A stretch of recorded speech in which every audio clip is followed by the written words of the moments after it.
أعوذ بالله من الشيطان الرجيم بسم الله الرحمن الرحيم. Kita bicara rizki. Itu yang menyebabkan kita keluar rumah kita. Itu yang menyebabkan kita berada di tempat ini. Itu yang menyebabkan di belakang kita ada UNEJ. Kenapa rame itu UNEJ? Dari berbagai kota, bahkan pulau, mereka datang ke UNEJ untuk cari dunia, nyari ngakan. Sepertinya itu yang menjadi tujuan kebanyakan mereka. Mungkin ada satu dua, ada beberapa orang ketika belajar tujuannya berkhidmat kepada bangsanya, kepada agama. Tapi kebanyakan mereka ya terdorong untuk mencari dunia, mencari rizki. Pada kesempatan sebelumnya kita udah bicarakan bahwasanya selain orang itu bekerja berusaha, ada banyak kunci rizki yang lainnya. Yang pertama apa? Istighfar. Berapa kali antum istighfar? Paling tidak sehari 100 kali. Ebitong cek berapa saya bitong. Sekali-kali ngitung dengan tangannya. Astaghfirullah wa atubu ilaih. Astaghfirullah wa atubu ilaih. Astaghfirullah wa atubu ilaih. 100 kali. Paling sedikit. Bukan hanya lisannya istighfar tapi hatinya enggak tobat. Istighfar lisannya, hatinya mohon ampun sama Allah. Ya Allah, ampuni hamba, ya Allah. Hamba banyak dosa, ya Allah. Berapa banyak dosa yang kita lakukan. Dan tidak ada bala yang turun kecuali melainkan dosa penyebab. Dan tidaklah diangkat kecuali dengan tobat kepada Allah Azza wa Jalla. Yang kedua, bertakwa kepada Allah, yang hakikatnya menjaga diri kita dengan melaksanakan perintah Allah dan menjauhi larangannya.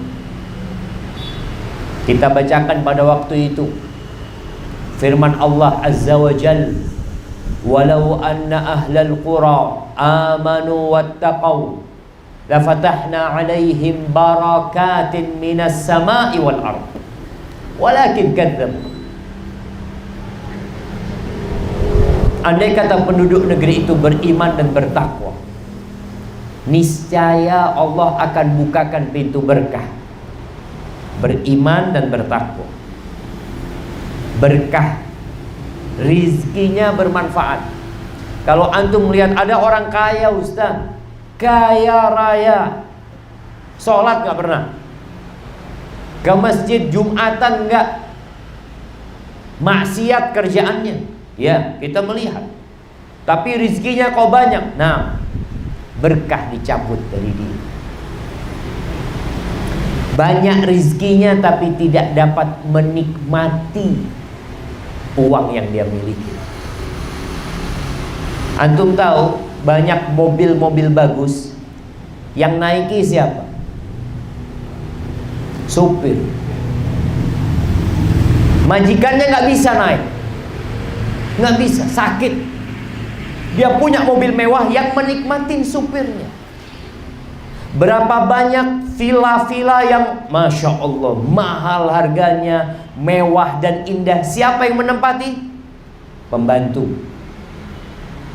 Bosnya belum tentu nempati. Wallahu alam kapan dia nempati. Kadang-kala sampai mati, mungkin bertahun-tahun dia cuma sekali dua kali ke tempat tersebut. Jadi hilang berkahnya. Beriman dan bertakwa, antum dapat rezeki berkah. Yang ketiga, tawakal. Apa artinya tawakal? Apa? Angkat tangan yang mau jawab. Mana hadiahnya jemaah? Ada hadiahnya enggak? Ada. Baik, fadhal. Berserah diri. Apa maksudnya berserah diri? Kasih contoh. Nih, kasih beliau. Nah, ya sebutkan namanya. Nama saya Eno. Nas Eko. Apa artinya Eko itu? Satu. Antum cuma anak satu-satunya? Anak pertama. Oh, anak pertama. Siap. Gimana Mas Eko? Berserah diri itu pasrah dengan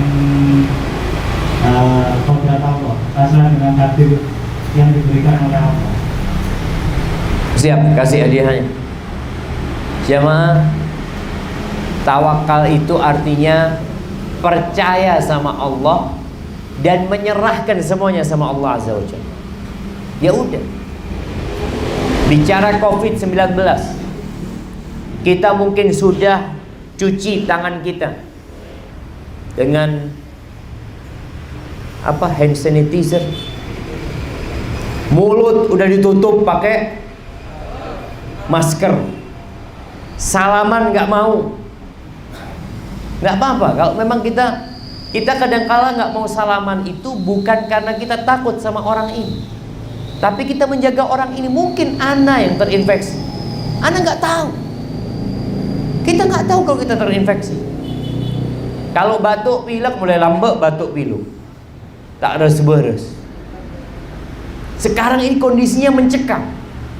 Kita laksanakan perintah Allah. Dan yang namanya tawakal itu adalah amalan hati. Amalan hati. Percaya sama Allah dan menyerahkan semuanya sama Allah Azza wa Jalla. Yang terjadi biarlah terjadi. Perintah Allah untuk menjaga diri, untuk membentengi diri. Rasul sallallahu alaihi wasallam mengatakan firra minal majdum, firaraka minal asad. Larilah engkau dari orang yang berpenyakit, yang terinfeksi dengan dulu penyakit yang putus-putus itu apa namanya? Kusta. Engkau lari kalau ada orang seperti itu, sebagaimana engkau lari dari singa. Ini bukan bertentangan dengan tawakal. Oh, kalau gitu engkau nggak tawakal. Tawakal itu amalan hati. Yakin sama Allah dan menyerahkan semuanya sama Allah. Sehingga ketika terjadi sesuatu nggak ada yang perlu kita salahkan. Khalas, qadarullah wa ma syaa fa'al. Udah takdirnya Allah. Kita udah berhati-hati. Antum lihat dokter yang ngerawat orang kena COVID-19, sebagian mati. Padahal jangan ditanya, dia sudah memakai pakaian yang standar, pakai kos tangan, pakai penutup wajah semuanya, tapi mati. Apa yang mau dilakukan? Tawakal. Begitu pula dalam mencari rizki. Antum jangan pernah bersandar kepada kepandaian antum. Anak pintar, anak kuat, anak ahli. Sebagian orang Masya Allah dia mengatakan, ya Allah Zat, anak kalau masak zen, buka warung tak payu. Jangan bersandar sama kepandaianmu, karena rizki itu tidak ikut kepandaian dan kepinteran. Bukan berarti orang yang pintar dan cerdas rizkinya lebih banyak daripada orang yang bodoh. Ada orang gak bisa baca, gak bisa nulis, kaya raya. Ada yang S2, S3 kerja sama dia. Ini gak bisa baca, gak bisa nulis, bos. Maka jangan pernah bersandar kepada kepandaian kita, kepada kekuatan kita, tapi bersandar sama Allah Azza wa Jalla.